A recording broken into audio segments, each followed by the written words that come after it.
Assalamualaikum warahmatullahi wabarakatuh. Waalaikumsalam warahmatullahi wabarakatuh.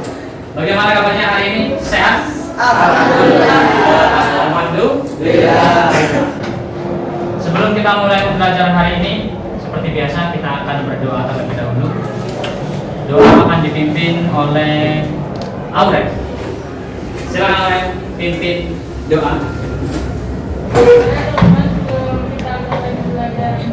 Pembelajaran kali ini, pertama ini kita berdoa mulai.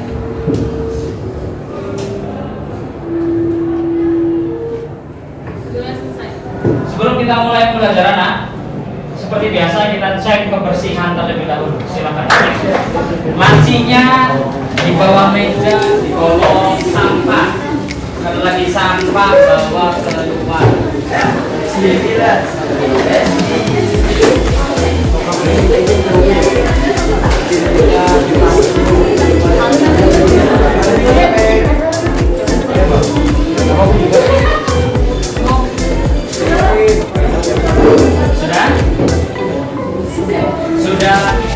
Sudah nyaman? Coba turunkan dulu coba. Ada Arif, Aurel, Askia, Bilal, Cynthia. Pindah nak tempat duduk kamu nak. Cynthia. Hah? Dingin. AC-nya kebakaran ya?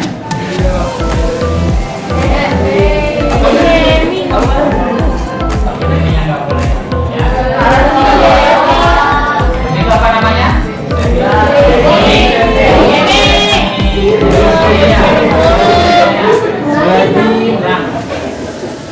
Yang sakit Krishna ya? Mari sama-sama kita doakan agar Krishna bisa lekas bergabung dengan kita kembali dan segera diberikan kesehatan oleh Allah Subhanahu wa taala. Nah, oke, sebelum kita mulai silakan bisa tunjukkan semangatnya dengan berdiri.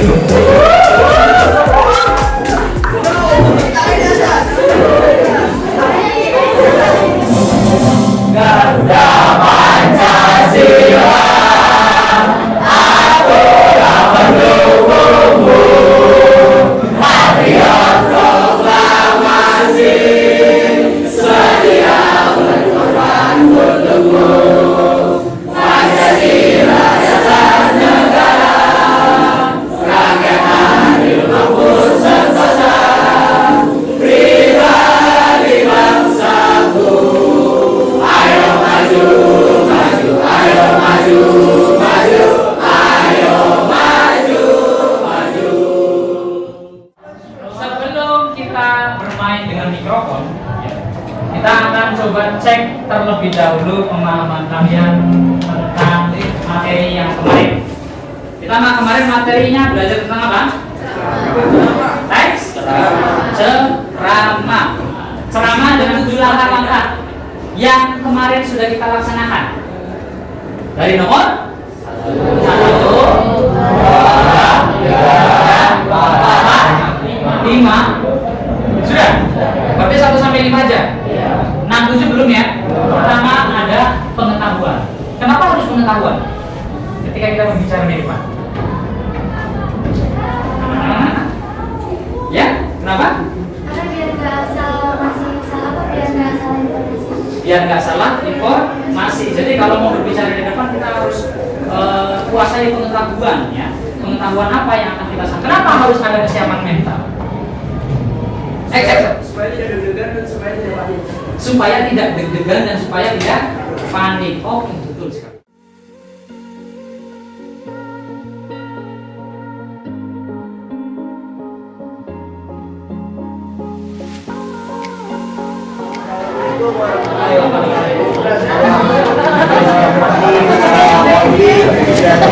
Sebagai produk satu, sebagai produk dua dan juga semua anggota mengajar.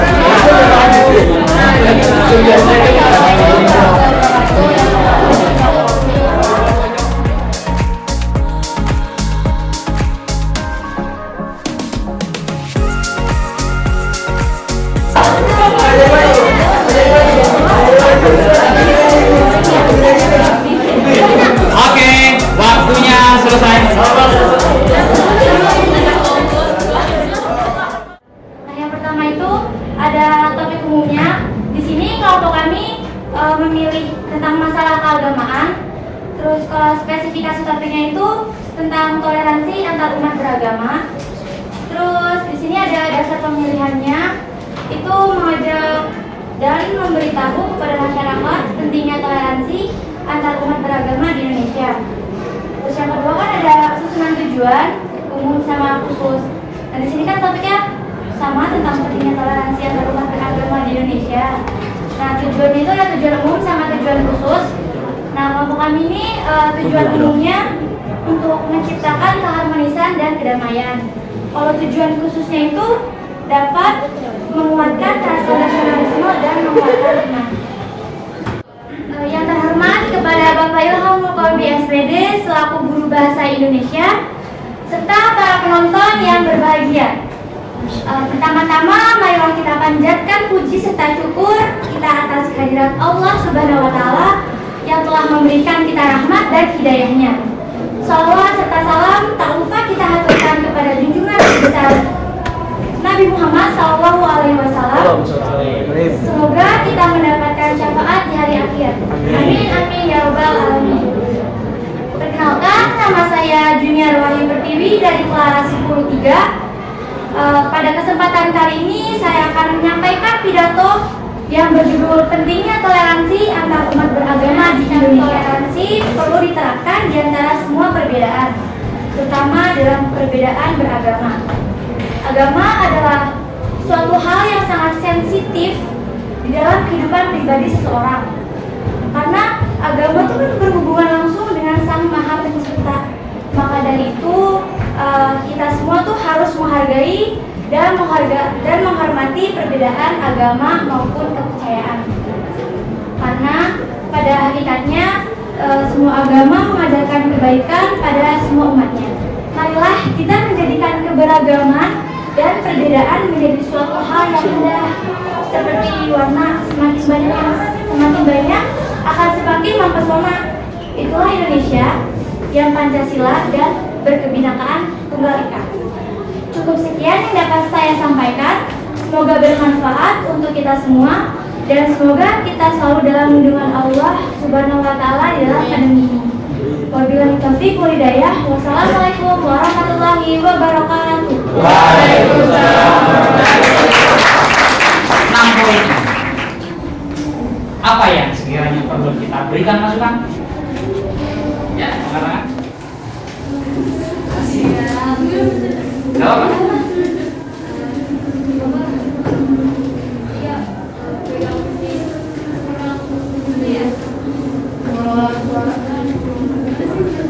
Memegang? Pegangnya kayak salah gitu Pak, kelasnya dipegang sini tapi yang tangan yang banget. Iya. Oke, agak susah tadi pegang mic-nya ya, karena satunya pegang kertas ya. Iya, pengen menggunakan bahasa tubuh. Tuh, oke. Terima kasih dan beri tepuk tangan untuk Nabila. Betul tadi bagus ya untuk TV ya dan perdana dan beri tepuk tangan yang meriah untuk TV. Spesifikasi topiknya yaitu biografi Raden Saleh. Di sini berarti udah pada tahu semua kan Raden Saleh? Oke.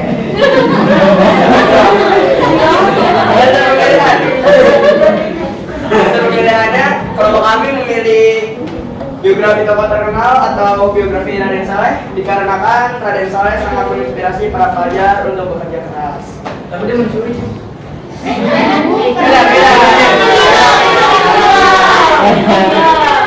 Beda.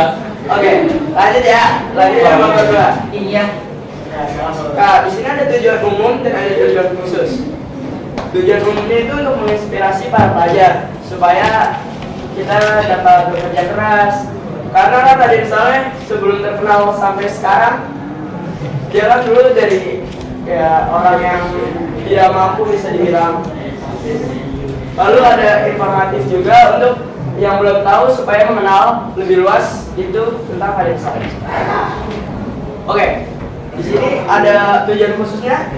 Dalam biografi Raden Saleh ini terdapat nilai-nilai kehidupan yang dapat kita petik dan ambil. Ya seperti tadi kerja kerasnya Raden Saleh sebelum nol dari sampai sekarang yang udah terkenal sampai udah terkenal seluruh dunia bahkan. Karena lukisan itu adalah termasuk lukisan termahal di Indonesia. Pada kesempatan kali ini, saya akan menyampaikan apa sih peran pendidikan dalam mewujudkan generasi emas tahun 2045. Indonesia emas dimaknai dalam kondisi negara yang maju, makmur, modern, madani, dan dengan masyarakat yang berperadaban. Sebelum kita membahas mengenai peran pendidikan dalam mewujudkan generasi emas tahun 2045, sebaiknya kita mengetahui terlebih dahulu definisi dari pendidikan dari generasi emas. Sebelum saya tutup selama ini, ada pantun nih.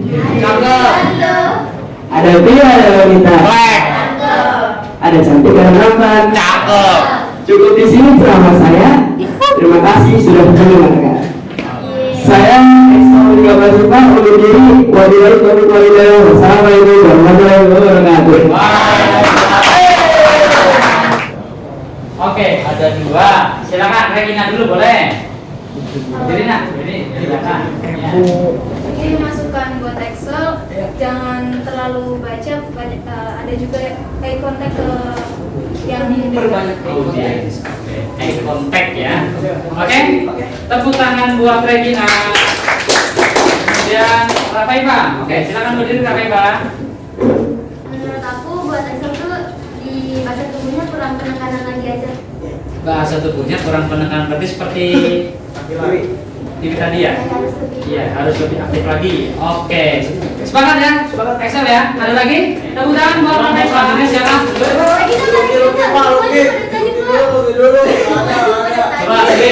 sweet. Ada sini. Sweet.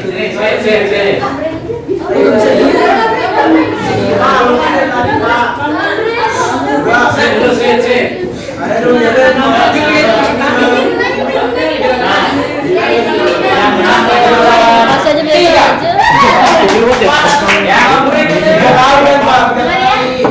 Assalamualaikum warahmatullahi wabarakatuh.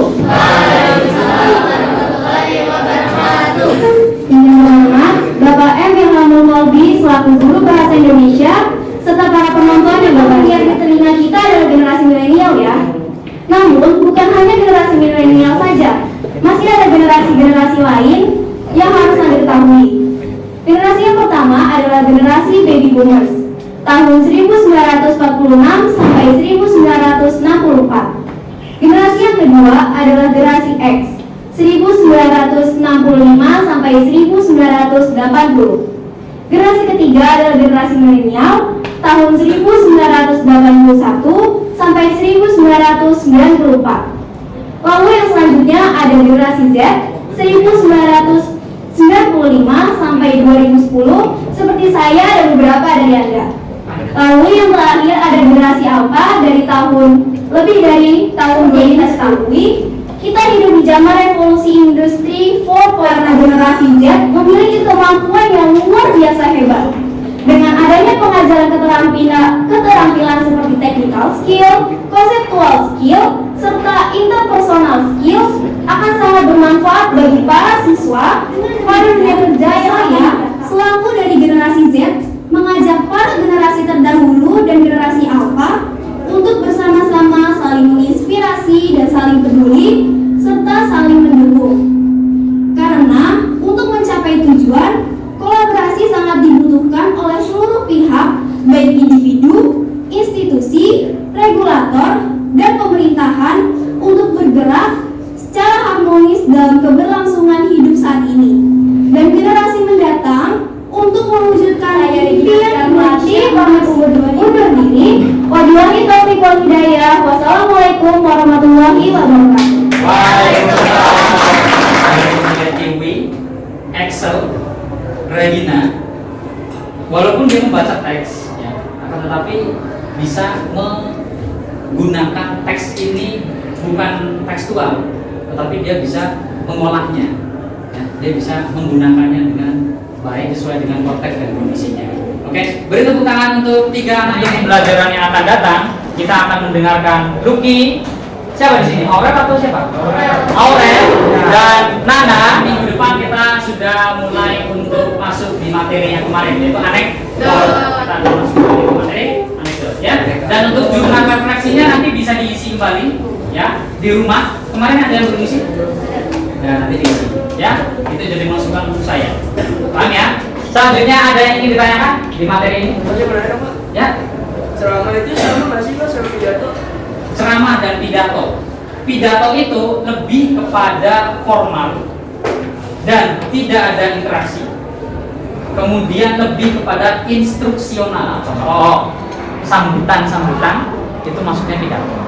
Kalau ceramah lebih bersifat dua arah. Kamu sebenarnya bisa sapa penonton, sapa pengunjung. Itu sifatnya. Kalau pidato lebih instruksional. Pidato presiden, nah itu presiden pidato bukan ceramah.